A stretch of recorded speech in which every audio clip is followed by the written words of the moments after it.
Oi, eu sou o Hunter e eu vou tentar ser o mais rápido possível nesse começo de vídeo, porque eu acho que eu tenho muita coisa pra falar. Eu quero começar explicando pra você que assistiu meu primeiro vídeo que esse vai ser o meu tipo de conteúdo. Eu quero sentar aqui e conversar com vocês sobre coisas que eu gosto e coisas que eu não gosto. E especificamente meus próximos 3 vídeos vão ser sobre 3 coisas que eu tô gostando bastante. O foco desse canal vai ser mais ou menos esse: contar histórias e dizer quanto elas me impactam, de forma positiva ou negativa, sempre tentando interagir com vocês. Mesmo que a gente tenha opiniões diferentes, eu gostaria de saber delas. Então, independente do que eu tenha falado aqui, se você achou que foi uma besteira gigante ou foi algo condizente, comenta aí embaixo, vamos conversar, sério. Eu ainda vou tentar fazer outro tipo de desafios, que nem eu fiz no primeiro vídeo, mas isso só mais lá pra frente. O foco sempre vai ser evidenciar as minhas experiências. Até o primeiro vídeo foi baseado nisso.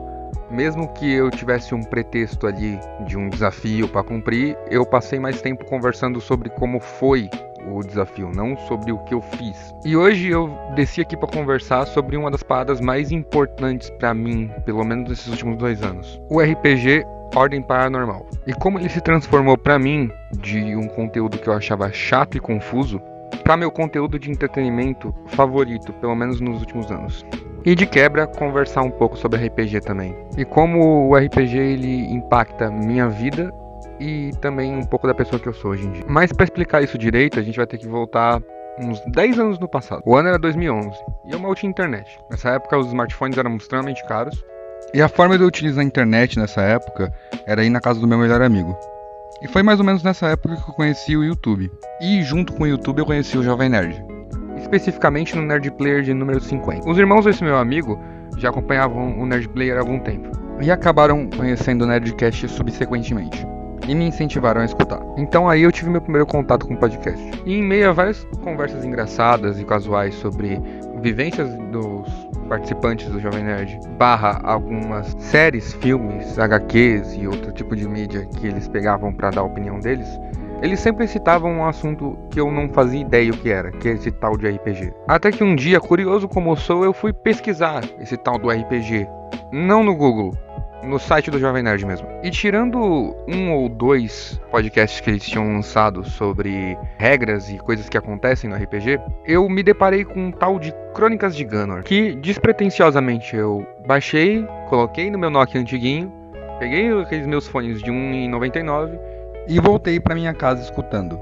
E esse pequeno gesto basicamente mudou minha vida. Eu escrevo histórias desde os meus 6 anos de idade. E eu achava que as histórias que eu escrevia era simplesmente coisa de criança. Eu não tinha contato com nenhum tipo de artista e sequer eu sabia escrever bem. Então eu achava que aquilo era só um passatempo meu, uma forma de sair um pouco da minha realidade e criar mundos incríveis em volta dela. Até que, escutando a história do grupo de aventureiros que foi atrás de uma princesa que foi sequestrada pelo mago Zamir, eu senti a primeira vez na minha vida que eu poderia viver disso. Que a parada que mais me deixava feliz podia ser a forma que eu ia me criar algum tipo de carreira e conseguir ser feliz com isso. Já que mesmo sendo um pré-adolescente e basicamente uma criança, eu já sentia a pressão de pessoas da minha própria família tentando me apontar e me fazer escolher o que eu seria quando fosse mais velho, com um pouco mais de 13 anos de idade. Então, de uma certa forma, o RPG ele me apontou um caminho desde muito novo. Só que não só de coisas complexas viver a vida, não. Eu também queria jogar. Eu era o tipo de criança que eu só brincava de polícia e ladrão se tivesse pelo menos uma trama de novela envolvida na história. A gente não pegava espada ou pedaço de madeira pra brincar só se batendo, como geralmente pessoas do meu gênero fazem. Mas não, tinha que ter pelo menos um roteiro do samurai. Tipo, você matou meu pai e daqui você não sai hoje. Mas enfim, eu tinha já esse histórico desde criança e fiquei muito feliz quando eu descobri que eu poderia utilizar esse tipo de criatividade. Então eu decidi que eu ia dar um jeito de jogar RPG, independente de como fosse. E a minha primeira escolha para tentar jogar seria com meus amigos, que se não fossem uns baitas, uns arrombados, de uns casual e não tivesse a versão de ter que ler e escrever alguma coisa para jogar, teria sido com eles. Mas mal eles sabem que, pelo fato deles não ter jogado comigo, a minha história que eu citei anteriormente no meu primeiro vídeo começou a ser escrita, imaginando como seria jogar com eles. Mas mesmo que não fosse com meus amigos, eu não desisti de querer jogar. Em meados de 2013, quase 2014, eu consegui achar um grupo no Facebook que me direcionou para uma conversa de Skype. onde eles sempre jogavam uma partida de RPG. O tema sempre era o mesmo: caçar criaturas no mundo do Supernatural, a série da CW, mas com um plus.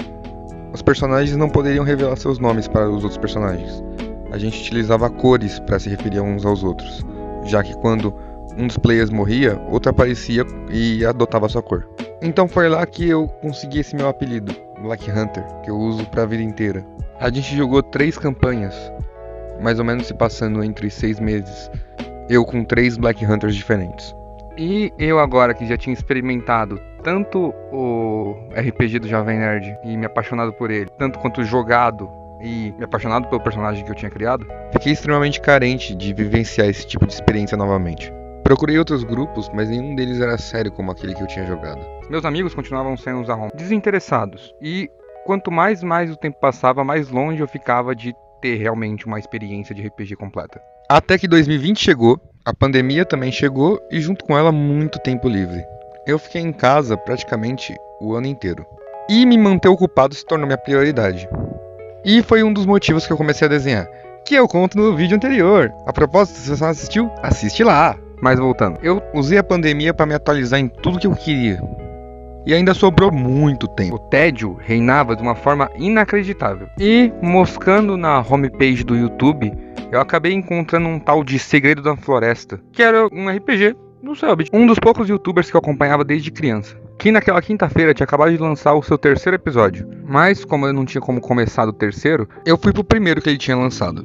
E logo de cara eu me surpreendi com 2 coisas. Primeiramente, que não seria só um podcast, que seria bem mais visual do que eu estava acostumado a consumir de RPG na internet. E com a presença do Luba, que era um dos primeiros youtubers que eu tive contato, que me deu mais vontade de assistir. Então, finalmente eu abri o primeiro episódio. Depois de alguns minutos explicando o universo que eles estavam e apresentando os personagens, que era basicamente muita gente que eu não conhecia, junto com o Luba, o Calango e o Selbit, eu tive o primeiro vislumbre de como funcionaria aquela trama. Eles caçavam criaturas paranormais, que nem o primeiro RPG que eu joguei. Também caçavam junto com a organização e também utilizavam alcunhas, só que em vez de cores, todos eles eram senhores velhices. Isso me causou um pouco de nostalgia. Só que isso foi quebrado rápido porque eu praticamente detestei os personagens. O personagem do Luba era tipo um puxa-saco.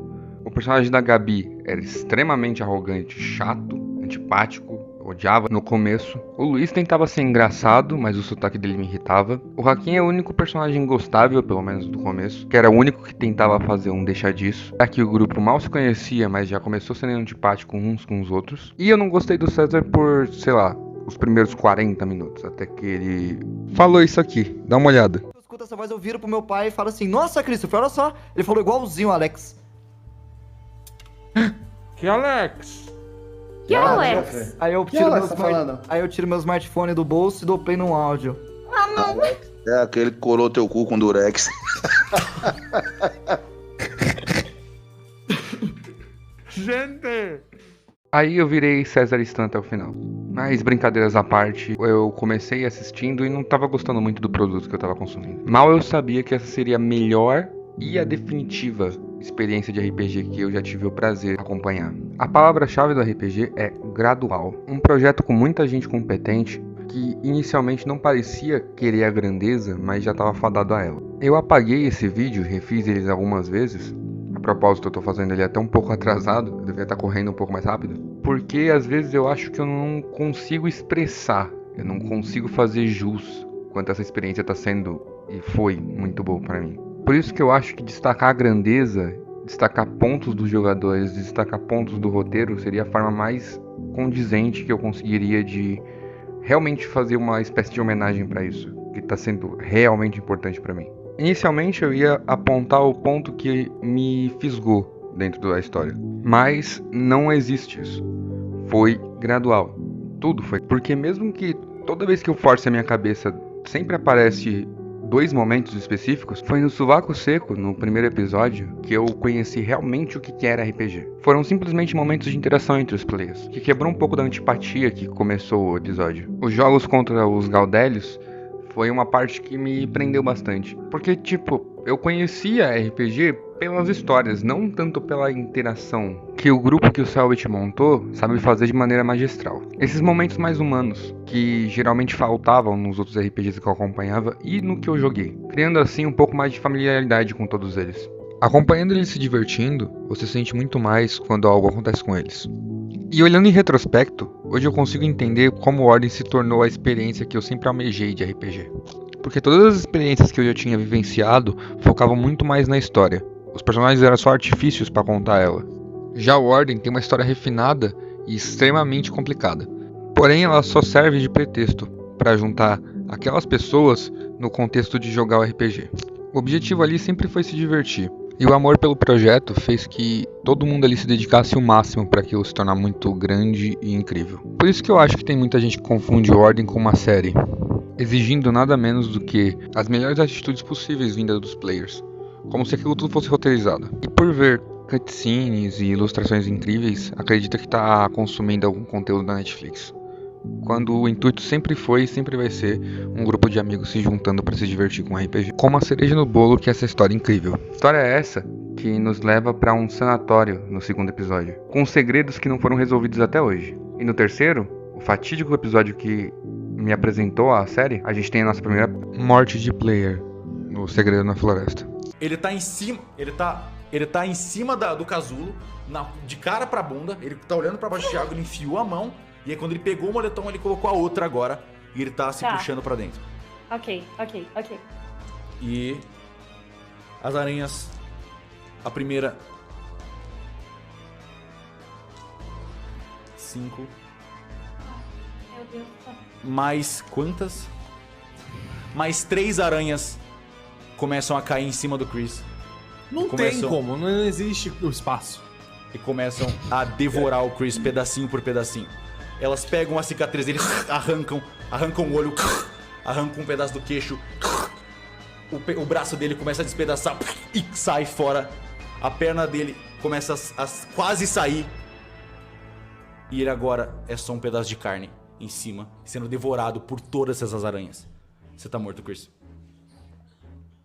Foi um prazer jogar com vocês. A morte do Chris foi uma experiência diferente pra mim. Eu já tinha visto mortes em RPGs e já tinha provocado algumas, acontecido comigo também. Mas nenhuma delas teve 1% do peso que aquela situação toda criou. Os players, eles literalmente encarnaram os personagens. E depois de um funeral triste e icônico, o escalonamento gradual começou a pegar o ritmo de um foguete. A gente tem basicamente uma troca de players. Morre o Chris, entra o Arthur, e que se essa história fosse um anime, provavelmente seria o protagonista, que com investigações e um suposto sequestro de um dos membros da gangue, que o Arthur também fazia parte, acaba levando a um dos momentos que eu pensei em falar aqui. Foi ali que o Segredo na Floresta me fisgou. E de repente, de trás da porta e da estante, vocês escutam uma grande batida.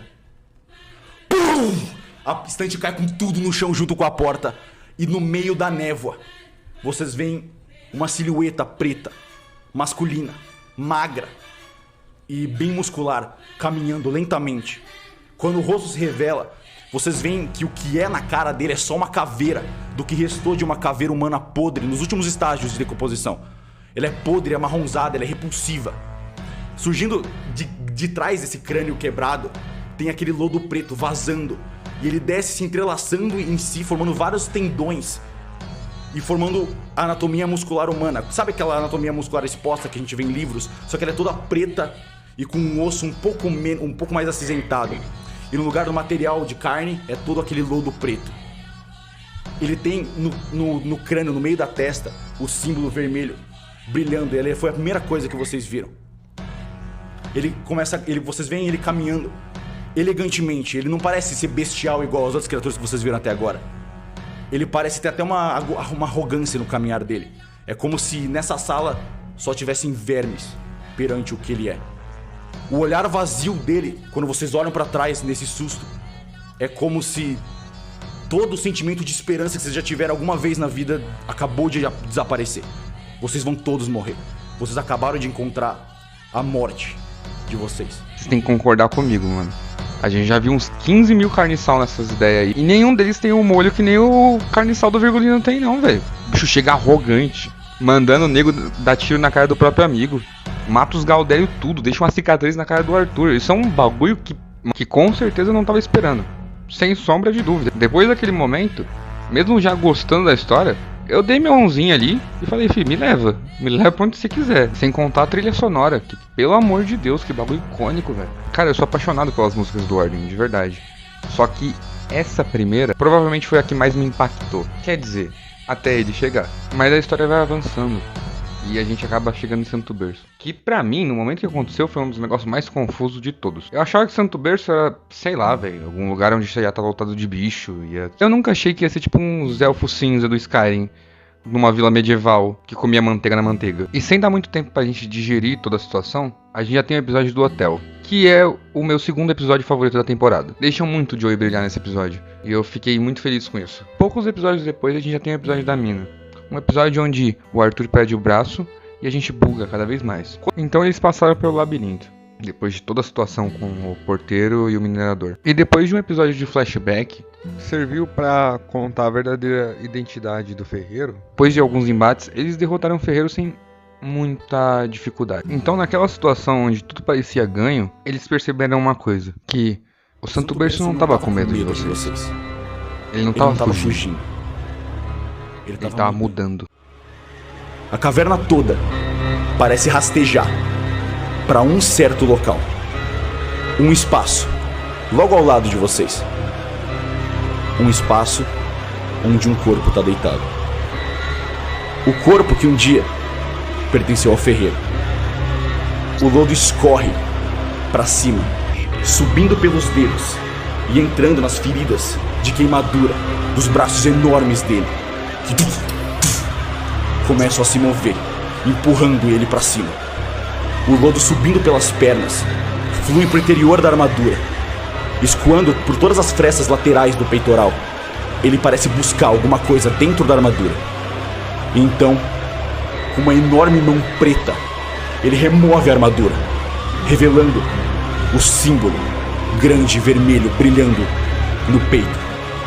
O lodo sobe pelo pescoço, rasgando e puxando o que sobrou do rosto do ferreiro, revelando só o crânio exposto, ainda com as faixas pretas. O lodo rasteja, subindo pelo crânio, como lágrimas pretas invadindo os olhos vazios. É nesse momento que você tem certeza. O que está na frente de vocês não é o ferreiro. Vocês acabaram de invocar o Deus da Morte.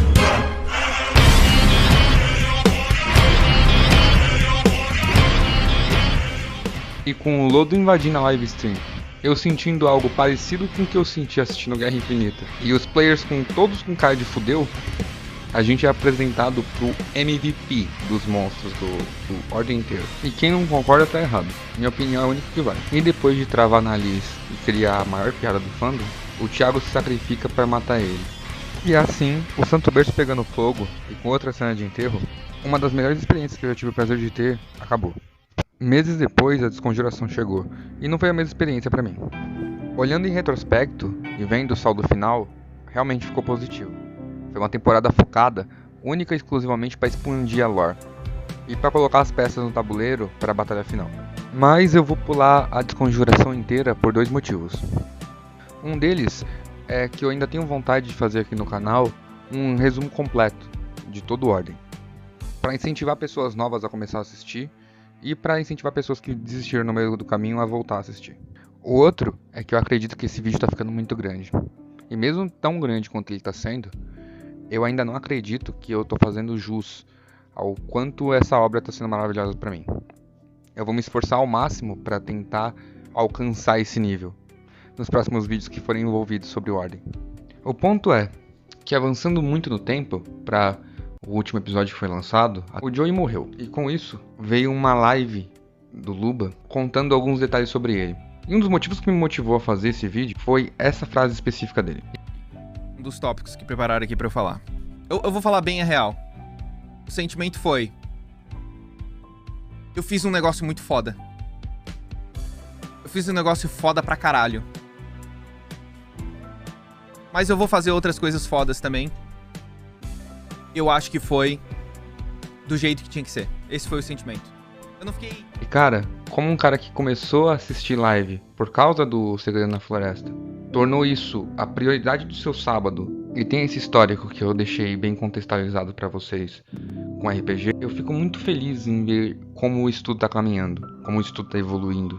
Eu basicamente criei o meu sonho baseado em histórias que as pessoas jogam pra se divertir. E mesmo que eu não esteja jogando, ainda continua sendo a experiência derradeira de RPG pra mim. Um dia eu pretendo ainda vivenciar um tipo de história assim, com uns amigos meus, tentando me divertir, tentando me emocionar e tentando criar algo legal. Mas até que esse dia não chegue, eu agradeço a todo mundo que participa desse projeto por me proporcionar uma experiência tão agradável. O Ordem é meu entretenimento favorito nesses últimos anos. E poder contar um pouco dessa história pra vocês já me deixa muito feliz. Então, obrigado por assistir. Se está gostando do meu conteúdo, eu peço encarecidamente que você se inscreva. Deixa o like aí também, que isso me ajuda outras pessoas a encontrarem esse meu canal. E eu vou fazer um pedido especial aqui no final do vídeo. Se você faz parte do fandom e se interessa bastante pela história, entre em contato comigo. Eu quero uma ajuda para conseguir escrever o roteiro para os próximos vídeos que sejam envolvidos com o Ordem. Mas é isso, eu não vou me alongar muito. Meu nome é Hunter e muito obrigado por deixar eu contar essa história.